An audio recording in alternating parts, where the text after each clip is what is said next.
রাজনীতি ছেড়ে দিলেন ভিপি নূর, যা বললেন ব্যারিস্টার সুমন ও তার স্ত্রী মারিয়া। তো বন্ধুরা, চলুন সর্বপ্রথম আমরা ভিপি নূরের স্ত্রী মারিয়ার কথা শুনবো, তারপরে চলে যাব ব্যারিস্টার সুমনের কাছে। আমরা ঘুমন্ত অবস্থায় ছিলাম আমার বেডে। আমার দুইটা বাচ্চা, একটা 5 বছরের আর একটা 1 year প্লাস। নূরের গলা ধরে শুয়েছিল ওর বড় বাচ্চাটা, যে বাচ্চাটা আজকে স্তব্ধ হয়ে গেছে। 25শে মার্চের কারো রাত গল্পে বই পড়েছিলাম ছোটবেলায়, যখন ঠিক ওই রাতটা যেন আমার জীবনে নেমে এসেছিল আমার সন্তানদের জন্য। আমাদের ঘরে কোনো কলিং বেল দেওয়া হয়নি, কোনো কিছু না। হঠাৎ করে মেইন দরজা এবং আমাদের রুমের যখন দরজা ভাঙার শব্দ শুনে আমি শুধু ছোট বাচ্চাটাকে নিয়ে শুধুমাত্র দাঁড়িয়েছিলাম। এর মধ্যে দেখে আমার সামনে এসে অন্ধকার ঘর, অনেকগুলো লোক। তাদেরকে তখন তো আমি চিনতে পারতেছিলাম না। নূর উঠতে পারতেছিল না, বড় বাচ্চাটার গলাটা জড়িয়ে ধরেছিল। এর মধ্যে ওরা ঘরে ঢুকে সর্বোচ্চ মনে হয় 3 থেকে 4 মিনিট হবে। তো বারবার জিজ্ঞেস করতেছিলাম আপনারা কারা। এতটা মানে ভয়ঙ্কর আমি রাতের বর্ণনা হয়তো আমি দিতে পারতেছি না এই মুহূর্তে। 2 থেকে 3 মিনিটের মধ্যে ওকে নিয়ে যাওয়া হয়।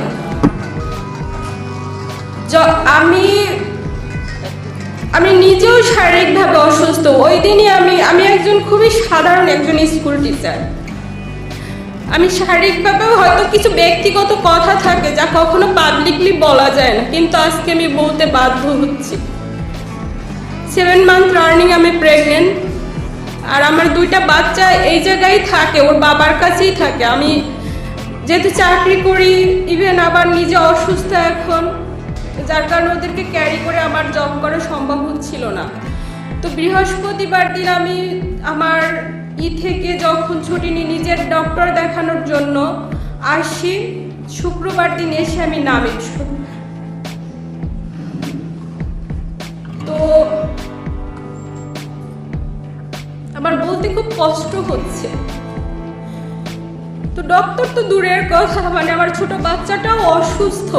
ওর যখন জন্মগতভাবেই ওর হার্টে 2টা পিডিএফ এবং এডিনয়েড প্রবলেম আছে, যার কারণে ওর ওয়েট বাড়তেছে না। তো ওর ডাক্তার দেখানো, আমার ডাক্তার দেখানো, দুটোর জন্যই আমি আর আসা।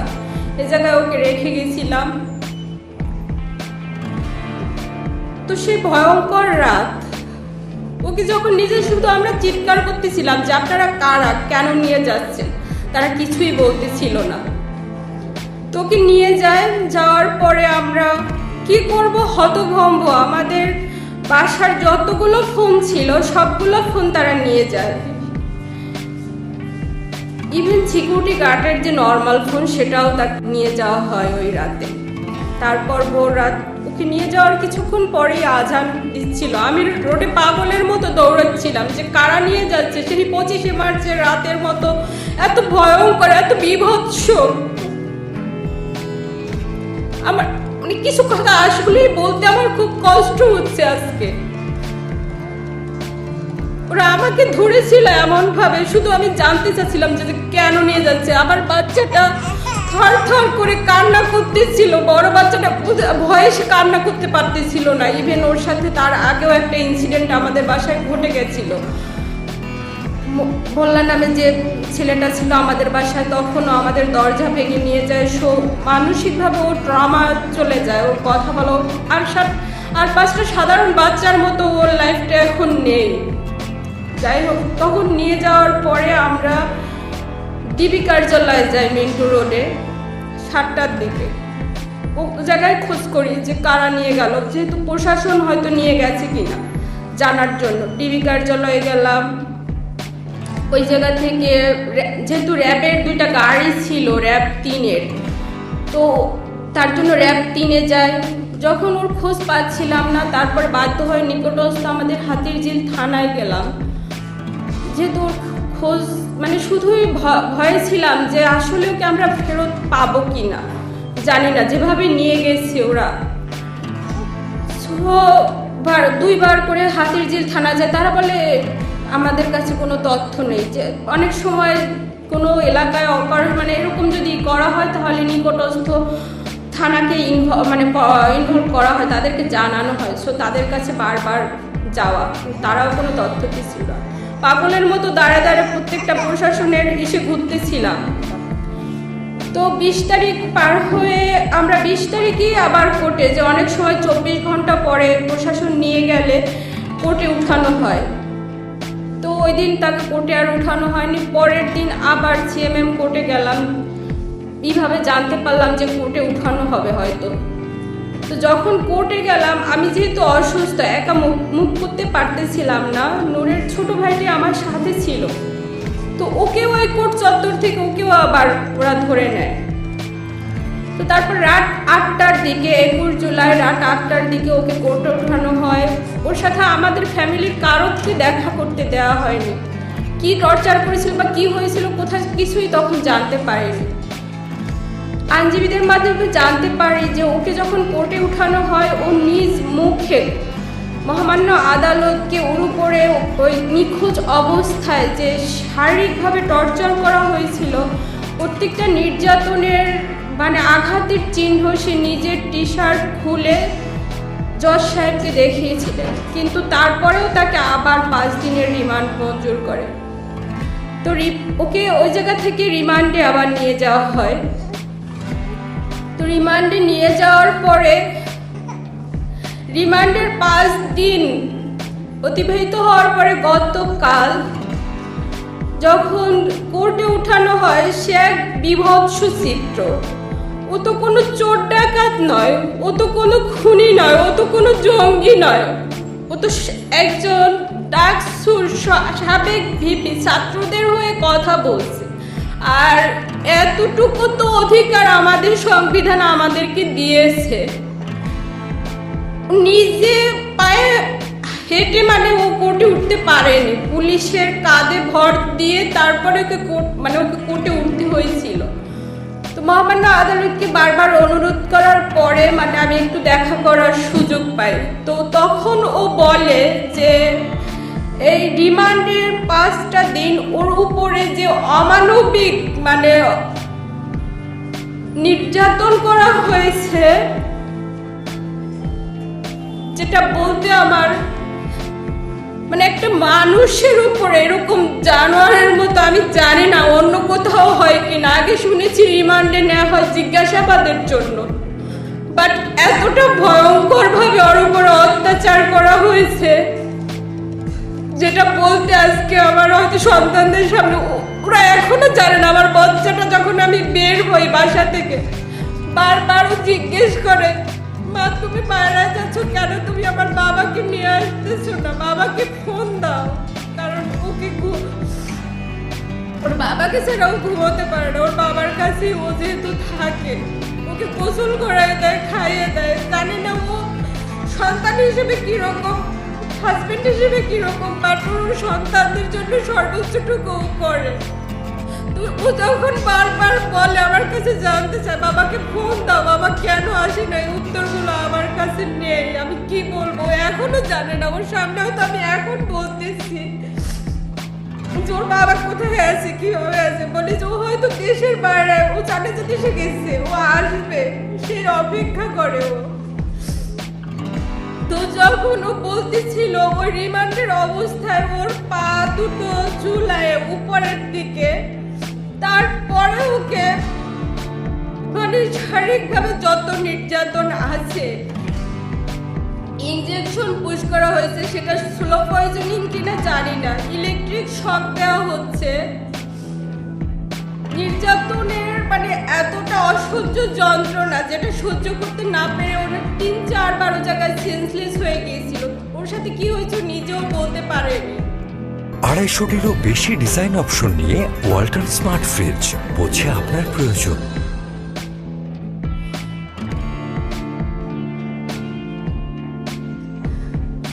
তো তারপরে মহামান্য আদালতকে এটা বলা হয় যে ওকে অন্তত এতটা শারীরিকভাবে নির্যাতন, তো ওই জায়গাটায় ভয় পাচ্ছি যে আমার স্বামীকে অন্তত এই জায়গাটা একটু চিকিৎসার ব্যবস্থা করে দেওয়া হয়, ও যেন সুচিকিৎসাটা পায়। আর বারবার যদি এরকম একটা মানুষকে রিমান্ডে নিয়ে এরকম নির্যাতন করা হয়, ও তো কোনো অন্যায় করেনি, ও তো কোনো অপরাধ করেনি, ও তো কোনো ভাঙচুরের সাথে জড়িত নয়, ও শুধু নৈতিকভাবে ও তো ওই ডাকসুর থেকে উঠে আসছে, ওই ছাত্র আন্দোলন থেকে 2018 ছাত্র আন্দোলন নেতৃত্ব ও দিয়েছিল, সেই জায়গা থেকে ও একটু হয়তো সাপোর্ট মানে নৈতিকভাবে সে সাপোর্ট করছে ছাত্রদের এই আন্দোলনটা, বাট ও তো এই সন্ত্রাসী কার্যক্রমের সাথে কোনোভাবে জড়িত না। বাট ওকে বারবার ওই জায়গায় স্বীকারোক্তি নেওয়ার চেষ্টা করা হচ্ছে যে ওইগুলোর সাথে জড়িত, মানে মিথ্যা মামলা দিয়ে ওকে বারবার। আর এটার মানে বলা হচ্ছে যে ও নাকি নির্বাচনে যায়নি কেন, ও কেন বিভিন্ন দেশে বিভিন্ন অ্যাম্বাসিতে যায়, যেহেতু ও এক ডাকসুর সাবেক ভিপি আর একটা দলের প্রধান হিসেবে বিভিন্ন রাজনৈতিক দল বিরোধী দল তারা তো প্রত্যেকটা অ্যাম্বাসিতে তাদেরকে ইনভাইট করলে তারা তো যায়, সে জায়গায় মানে করে, এটা তো তার কোনো অপরাধ না। বাট কেন জানি না, এই উত্তরগুলো আমার কাছে নেই। তো আপনাদের মাধ্যমে শুধু এতটুকুই আমি বলতে চাই, আমার স্বামীর উপরে যেন এই নির্যাতনগুলো বন্ধ করা হয়।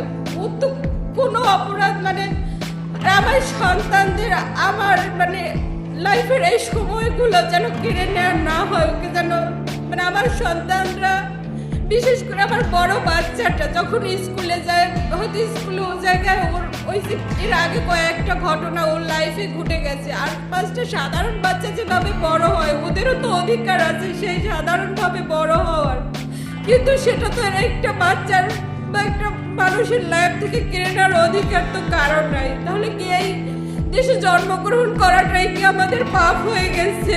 জানি না। তো আমি শুধু এতটুকুই অনুরোধ করব, আপনাদের মাধ্যমে বা উপর মহলে যারা আছেন, ওর শারীরিক নির্যাতনটা আপনারা বন্ধ করুন।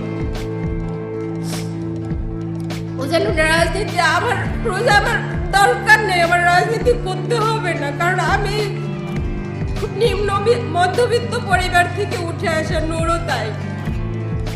আমাদের খুব চাওয়া পাওয়ার কিছু নেই। হয়তো নৈতিক জায়গা থেকে ওর মনে হচ্ছে দেশের রাজনীতি মানে সে জায়গা থেকে কথা বলছে, হয়তো সে কথাটা কি মানে খুব অন্যায় কিছু তো ও বলেনি। মিথ্যা এই জিনিসগুলা দিয়ে একটা মানুষের জীবনটাকে তার পরিবারটাকে ধ্বংস করে দিবেন না আপনারা। আমার ছোট বাচ্চাটা খুবই অসুস্থ, ওর বারবার ট্রিটমেন্ট দরকার হয়, ফলো আপের দরকার হয়।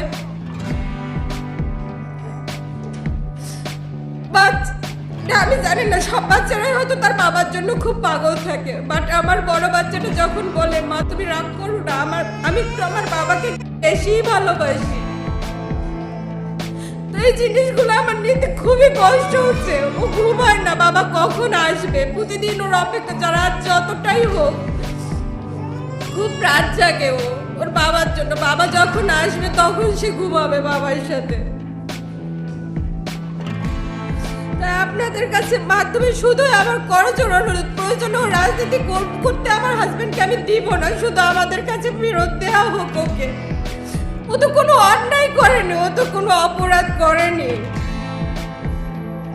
এতটুকুই শুধু বলা। ওর শারীরিকভাবে যে নির্যাতন করা হচ্ছে, ওর যেন চিকিৎসার ব্যবস্থাটুকু করা হয়, ওকে যেন একটা চিকিৎসা সেবাটা দেওয়া হয়।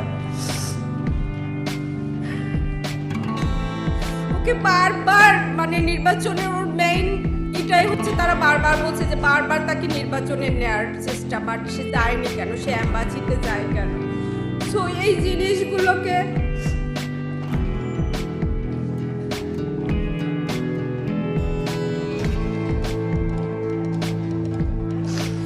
আপনাদের মাধ্যমে বারবার উপরে যারা আছেন তাদেরকে বা যারা সাধারণ তাদেরকে শুধু আমি এতটুকুই অনুরোধ করার জন্য এই জায়গায় আমার আশা। আর আমার কোনো কিছুই মানে বলার নেই, শুধু ওর উপরে নির্যাতনটা বন্ধ করা হোক, ওকে আমাদের কাছে ফেরত দেওয়া হোক। আমার সন্তান আমাদের জীবন থেকে এই সময়গুলো কেড়ে না নেওয়া হোক। আমার সন্তানদের স্বাভাবিক লাইফটা যেন আর 5টা বাচ্চার মতো যেন ওরা বড় হতে পারে, ওদের যেন এই মানসিক ট্রমার মধ্যে দিয়ে ওকে আর যেন না যেতে হয়, আর 5টা বাচ্চার মতো মিশতে পারে না সব। তারপরেও এই সেই মোল্লাকে যখন ধরে নেওয়া হয় ও পুরাই মানে ভেঙে পড়ে। ও পুলিশ দেখলে এতটা ভয় পেত, মানে পুলিশের কাছে যেত না। যদি একটা গাড়ির শব্দ শুনে বাইরে বের হয় সে দৌড়ে চলে আসে। পুলিশ যেন ওর কাছে একটা আতঙ্কের নাম হয়ে দাঁড়িয়েছে। একটা বাচ্চার জন্য যখন একটা পুলিশ সম্পর্কে এইরকম ধারণা নিয়ে সে বড় হবে,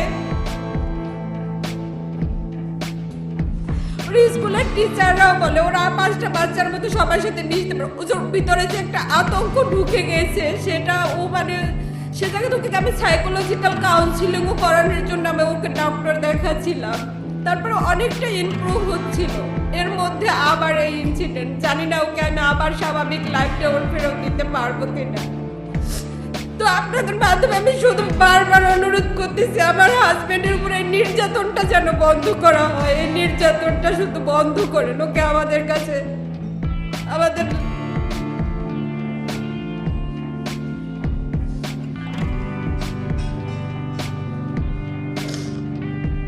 আমি আর কথা বলতে আমার খুবই কষ্ট হচ্ছে এখন, বিশেষ করে আমার সন্তান দুটোর মুখের দিকে তাকে। আর আমার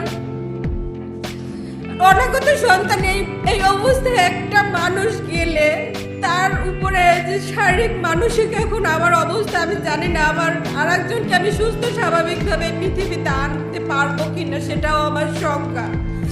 আমার নিজের মানে ডায়াবেটিক্স, হাই লেভেলের ডায়াবেটিক্স, ইনসুলিন নিতে হয়। তো এই দৌড়াদৌড়ি মানে ওকে এখন একটা মানে কোটপাড়ায় যাওয়া বা জেলখানায় যাওয়া একটু খোঁজ নেওয়ার মতো একটা মানুষও আমাদের এখন নেই। ছোট ভাইটা ছিল ওকেও ধরে নিয়ে যাওয়া হয়েছে যেহেতু। এখন এই সম্পর্কে আমার শ্বশুর নূরের বাবা একটু বলবেন। তো আপনাদের মাধ্যমে আমার শুধুই অনুরোধ যেন একটু মানে করা হয়, যেন উপর মহল যারা আছেন ওর উপরে নির্যাতনটা যেন আপনারা। বাংলাদেশের সব থেকে বড় সুবিধাবাদী লোক হচ্ছে ব্যারিস্টার সুমন। সবাই এখন ব্যারিস্টার সুমনের আসল রূপ দেখতে পেয়েছে। কথায় আছে বিপদের সময় মানুষের আসল চেহারা বের হয়ে আসে। ব্যারিস্টার সুমনের সেই চেহারা এখন দেখা যাচ্ছে। সে ভালো করেই জানে বাঙালি জাতি অনেক ইমোশনাল, তাদেরকে ভালো মতো পটাতে পারলে যেদিক নিয়ে যাব সেদিকে যাবে। ব্যারিস্টার সুমনের যদি এতই দেশপ্রেম থাকে তাহলে তার স্ত্রী সন্তান কেন বাইরের দেশে থাকে? তার স্ত্রী সন্তান কেন বাংলাদেশে বসবাস করে না? কেন ব্যারিস্টার সুমন বাংলাদেশে একা পড়ে থাকছে? বাংলাদেশে যাদের কাছে টাকা আছে তাদের কারো বউ বাচ্চা বাংলাদেশে থাকে না, সবাইকে বিদেশে পাঠিয়ে দিয়ে তারা দেশে পড়ে থাকে। শুনি এত কথা বলে থাকে, কিন্তু কোটা আন্দোলন নিয়ে সে একটা কথাও বলেনি। ছাত্রদের পাশে তাকে পাওয়া যায়নি। সে নাকি খুবই সমাজসেবক লোক। তাহলে এতগুলো ছাত্র মারা গেল, তাদের বিষয়ে এক বন্যা আসলে ব্যারিস্টার সুমনকে সবার আগে দেখতে পাবেন আবর্জনা ড্রেনে নেমে সেই ড্রেন পরিষ্কার করতে। শাকিব খানের থেকেও বড় অ্যাক্টর হচ্ছে ব্যারিস্টার সুমন। কোটা আন্দোলন নিয়ে ব্যারিস্টার সুমন কি বলছে আপনারাই শুনুন। যারা আজকে এত বড় ক্ষতি করছে, পৃথিবী জ্বালাই দিছে, এরা মেট্রো রেল জ্বালাই দিছে, এরা চান্স পাইলে পদ্মা সেতু ভেঙে দিত, শুধু চান্স পায় নাই। বঙ্গবন্ধু কন্যার কাছে ক্ষমতা ভুল শুদ্ধ থাকলেও উনার কাছে ক্ষমতা নিরাপদ। আর এদের কাছে ক্ষমতা গেলে কি হবে এইটার নমুনা আপনারা অল্প দিনের মধ্যে, এই 2-3 দিনের মধ্যে দেখছেন। তারা তো সংস্কারের কথাই চাচ্ছিল, সরকারও সংস্কার চাচ্ছিল, মধ্যখানে এই ঝামেলাটা হয়ে গেল মিসআন্ডারস্ট্যান্ডিং। এবং এই সুযোগটা নিয়ে নিল জামাত বিএনপি, সুযোগটা নিয়ে নিল হচ্ছে জঙ্গিরা। এখন আমি মনে করি এই সরকারের প্রশাসনও যারা বয়স্ক যারা আছেন তারাই এই তরুণদের যে সেন্টিমেন্ট এইটা বুঝতে পুরোপুরি ব্যর্থ হয়েছেন। তারা তাদেরকে একদম লাইটলি নিছেন, তারা ভাবছেন যে এরা একটা লাইটলি একটা বিষয়, এবং এইটার ব্যর্থতা আমি মনে করি এই প্রশাসনের আছে। কারণ এখানে হাজার হাজার মানুষ এখন নতুন চিন্তার মালিক, এরা নতুন নতুন চিন্তা করে, এরা সারা পৃথিবী দেখে অভ্যাস। আপনি জানেন যেখানে 18 সালে এরা পথে নামে আসছিল, এখন আবার যে ঘটনাটা ঘটলো এইটা প্রশাসনও চাইলে আরো কন্ট্রোল করতে পারতেন। এবং আরেকটা ব্যর্থতা আছে আমাদের, যে এই সরকারের বিরুদ্ধে দেশি বিদেশি চক্র এরা অ্যাক্টিভ, তারা চায় এই সরকারকে বিপদে ফেলতে। সরকারেরও বোঝা উচিত ছিল যে কোনো একটা আন্দোলন হোক না কেন, আজকে ছাত্র কালকে অন্যদের আন্দোলন হোক, এইটার মধ্যে জঙ্গিরা এসে ঢুকবে, জামাত শিবির এসে ঢুকবে, এইখানে প্রশাসনও ব্যর্থ হইছে এটা বলতে। আমি অ্যাড্রেস করতে ব্যর্থ হইছে।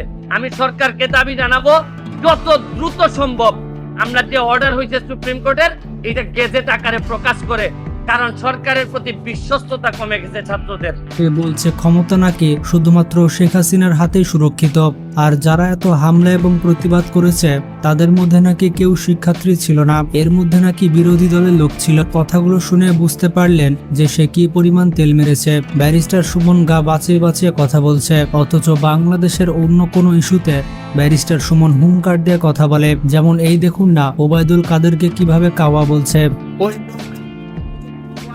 কাওয়া বিদায় করার থেকে এই গোলমাল চাইছে। এখন কইতে পারেন যে কাওয়া খারাপ, কাওয়া হইলো শেখ হাসিনা। আমি বাগানবাসীর ৫,০০০ টাকার থেকে ২,০০০ মাইরা দেয়। কাওয়া কেনা জানেন? কাওয়ায় ভোটের সময় কয় আমরা নৌকা লেছি, তাড়াতাড়ি ভোট দাও, রাস্তা বানাতে দিবাইনি, কয় দিমু। এর পরে আর ৫ বছর কোনো খবর রাখে না, এরারে কয় কাওয়া। মাননীয় সংসদ সদস্য এই লাফালাফি বাড়াবাড়িতে প্রধানমন্ত্রী বলেছেন, বক্তৃতা করেন, শেখ হাসিনার নামটা পর্যন্ত শালীনতার সঙ্গে উচ্চারণ করেন না। চলেন হাসিনা হাসিনা, আমরা ছাড় দিচ্ছি, কিন্তু মনে রাখবেন বাড়াবাড়ি করলে ছেড়ে দেব। সংসদে ওবায়দুল কাদেরকে আচ্ছা করে ধুয়ে দিয়েছে ব্যারিস্টার সুমন। আবার একইভাবে ব্যারিস্টার সুমন সংসদে বিদ্যুৎ প্রতিমন্ত্রীকে ধোলাই দিয়েছে। বিদ্যুৎ প্রতিমন্ত্রী তো তার কথা শুনে রেগে গিয়েছে এবং কিভাবে জবাব দিয়েছে আপনারাই দেখুন। দুর্নীতি শুরু হয়েছে, আমি দুর্নীতি বলতে বাধ্য হচ্ছি, এখনো আমি ভিতরে যাই নাই। কারণ হচ্ছে কি একই বাসায় একই মানুষের কিভাবে ১৩০০ আর ৪,০০০ কেমনে বিল হয়, এইটা আমি মানুষ দেখেন এই বিলের কাগজ সব ছাড়া আমি কথা বলতে চাই না। জোট সরকারের সময় অন্ধকারে ১৭ ঘন্টা ছিলেন, কথা বল। মাননীয় সংসদ সদস্য, আপনার স্পিকারের মাধ্যমে আমি জানতে চাই তার কাছে, আমি ভুলে গেছি এই অন্ধকারে থাকার যে কষ্ট, সেই কষ্টের কথা বলতে হবে। মানে স্পিকার আপনার কাছে অনুরোধ, বিদ্যুৎ জ্বালানি নিয়ে কথা বলি। আমি জানি না কোন মুখে আপনারা কথা বলা সহজ করে, হয়তো লজ্জা শরমের আপনাদের মধ্যে নাই। তো বুঝতেই পারলেন ব্যারিস্টার সুমন কিভাবে অভিনয় করেছে। সে এতই ভালো অভিনয় করেছে যে আমিও সত্য মনে করেছিলাম, কিন্তু কোটা আন্দোলন পরিস্থিতি না আসলে কেউ বুঝতে পারতো না ব্যারিস্টার সুমন এভাবে মুখোশ পড়েছিল। তো যাই হোক, ব্যারিস্টার সুমন সম্পর্কে আপনার কি মতামত কমেন্ট করে জানাবেন। আর বাংলাদেশ কিন্তু জনগণের দেশ, এটা কারো ব্যক্তিগত সম্পদ নয়। বাংলাদেশের জনগণকে রুখে দাঁড়াতে হবে প্রত্যেকটা অন্যায়ের বিরুদ্ধে। বিষয়টা এমন হয়ে গেছে যার ইচ্ছা সে বাংলাদেশকে লুটে নিচ্ছে। আর সব থেকে বেশি কষ্ট পাচ্ছে গরিব মানুষেরা। যেখানে ১ কেজি আলুর দাম ৬০ টাকা, যে দেশে ৫০ টাকার নিচে কোনো সবজি নেই, সেখানে গরিব মানুষেরা কিভাবে জীবনযাপন করবে? দেশ থেকে যদি প্রতি মাসে কোটি কোটি টাকা পার হয়ে যায়, তাহলে তো পণ্যের দাম এভাবে বাড়বেই। তো সবশেষে একটি কথা বলে শেষ করতে চাই, যদি মরার জন্য সবাই এক হয়ে যায় তাহলে কেউ মরবে না, আর যদি তো বন্ধুরা, এতক্ষণ আপনারা শুনলেন ভিপি নুরের স্ত্রীর কথা এবং ব্যারিস্টার সুমনের কথা। ব্যারিস্টার সুমনের কথাগুলো অনুযায়ী আপনাদের কি মনে হয়? ব্যারিস্টার সুমন কি সত্যি ভালো লোক নাকি সে একজন তেলবাজ? অবশ্যই কমেন্ট বক্সে কমেন্ট করতে ভুলবেন না। আর হ্যাঁ, এমন নিত্য নতুন আপডেট খবর সবার আগে পেতে এখনই আমাদের পিচ্চি সাকিব চ্যানেলটি সাবস্ক্রাইব করুন।